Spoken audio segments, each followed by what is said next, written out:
I think they're probably here. Let's go. Yeah, there we go. Which one of these is our king of the hill? I would guess it's Wing Chun, who's 11-0. Okay, I'm not sure. I believe he is the king of the hill. Oh yeah, I guess as long as there's undefeated. Yeah, we talked about this yesterday. Pretty much have to be undefeated to be king of the hill until other people have one loss. Such a cool concept. I was told you may have been the one who invented that. Are you willing to take credit for it? I am willing to take credit for initiating it at the Pro Tour.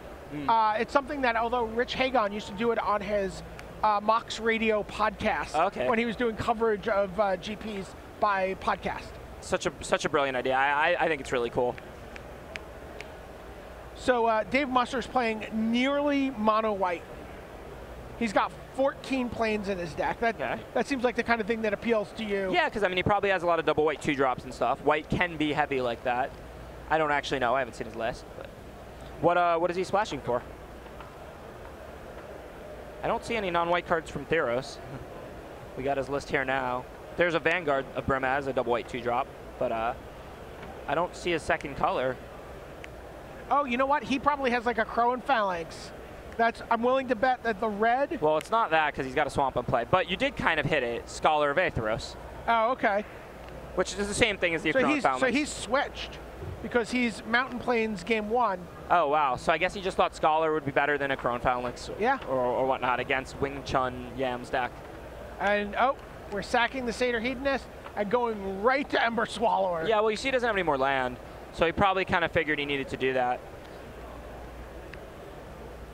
This could get interesting because Dan doesn't have any more land, but I'm pretty sure I see an Excoriate in his hand. So if, he draws the land, he's going to get to Excoriate that Ember Swallower because it's certainly going to be attacking.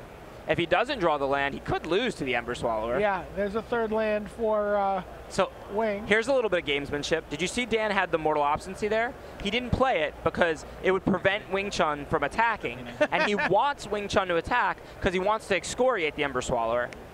So I don't hate Dan. While I don't hate Dan's play, I don't love it either because he doesn't have land 4. Right. And also, Wing may have a pump spell or something to make him attack anyway. He may even just try and bluff a pump spell. So if I were, and Dan had Battle-Wise Valor also, so if I were Dan, I'd probably be inclined to Mortal Obstinacy my guy here. I definitely would now because both guys can still attack anyway, which is something I think he realized. I think he's just considering his other options like casting Observant Alseid. But considering red-green doesn't have bounce or anything like that, if I'm Dan, I think I just like Mortal Obstinacy here on my Scholar. Right. He plays the Alseid. I mean, it's nice to use. He has a chance to double block and kill the Pensive Minotaur now. Yeah, and it's nice to use all your mana when you're stuck on lands and you have all spells in hand. But he also had the Battle-Wise Valor, so I kind of like the Mortal Obstinacy because then you could also just Battle-Wise Valor out the Pensive Minotaur and then scry and try and find that land to excoriate the Ember Swallower and start taking over the game. And then you still have the Observant Alseid too, so you excoriate the Ember Swallower, next thing you know the Alseid's coming down on your Scholar with Mortal Obstinacy and you've got a 4-power Vigilance guy you're attacking with. Double block. Feral Invocation. Takes down the Scholar. Yeah, I don't really like not that bad. No, not that bad, but I don't really like the path Dan has chosen for this game. I really think this is it's just a considerably better line, I think, to play Mortal Obstinacy on your Observant Alseid. Well, if he didn't on your Scholar. The if he didn't draw land here, would you have considered the Mortal Obstinacy there? Well, he drew Servant, so he's going to play that. Okay.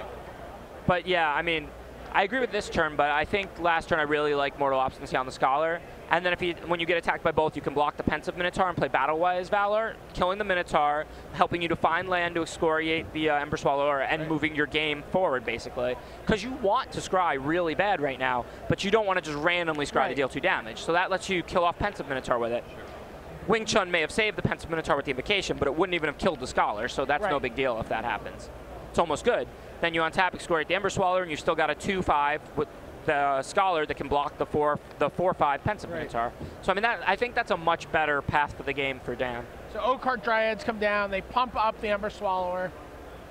Are we going to see chumping? Yeah, now Dan is pretty much out of the game. I mean, if he chumps or takes it here and peels the land this turn for excoriate, I don't know what he has after that, or if he can dig himself out of this hole. Two players both stuck on 3 lands, but Wing just ritualed out of the gate with the Satyr Hedonist. Yeah. And Dan's got to be pretty frustrated because when that happened, he already had 1 land for land 3 and he's holding excoriate. So he's just thinking, all I need is 1 land and I can excoriate the Ember Swallower. And he just drew a Winged Steed Rider.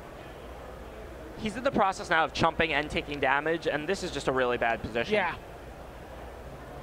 He's basically trying to dig his way out of a pit of dry sand. Yeah, exactly. If he would have drawn the land last turn, it would be like a pretty good game. If he drew the land this turn, I still think he'd be pretty far on his back foot.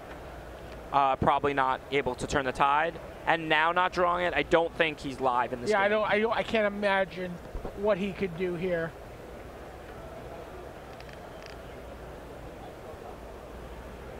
I think he's literally thinking about, do I put out a chump blocker, or do I just block and regenerate with Servant? And I mean, either way, he's taking a lot of damage and falling further behind. And especially Wing Chun, we know, isn't holding lands. So if Wing Chun has stuff to add to the board, he's just going to fall even further behind. Yeah. I mean, if he takes the 6 damage, assuming that Wing Chun doesn't have like an enchantment creature to play or something, he's going to go to 3. Regeneration's going to put him at 4. So if Wing Chun adds a 2/2 to the board, even Excoriate, Dan will still be facing lethal next turn. He'll be locked out of the game. He can kill the Oakheart Dryad here, go to 1. He doesn't gain any life. He's just putting up a regeneration shield. Yeah, and that's an interesting play. I mean, maybe I was just wondering if like the Scry gets him, then the Excoriate, then he can so he needs chump block something. He needs Wing to not play anything if he does that. Yeah. But I mean, he really can't win if Wing plays anything regardless of what he does. Right. But he does have to chump with the Servant if he does that, right? The next turn. The next turn. Yes, he does. So then he's pretty far out of the game. No, I mean, I'm not criticizing what you're saying. I mean, he's... Yeah, no, I mean, I'm not saying, I don't know what the answer is. It's really hard to envision any line that can get Dan out of this game. So, I mean, I don't know whether or not that's better. I really don't think Dan has really options to win this game at this point.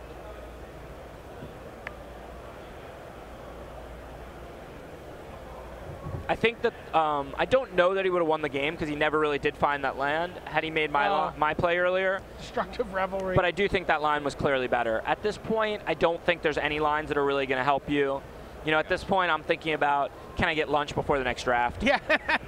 Wing Chun Yam goes to 12-0. 12-0. Pretty much in the top 8. Pretty much locked for top 8, right? Like he basically need to get 1 win in this next draft. Yeah, pretty much. You can start looking for rares. I have done that.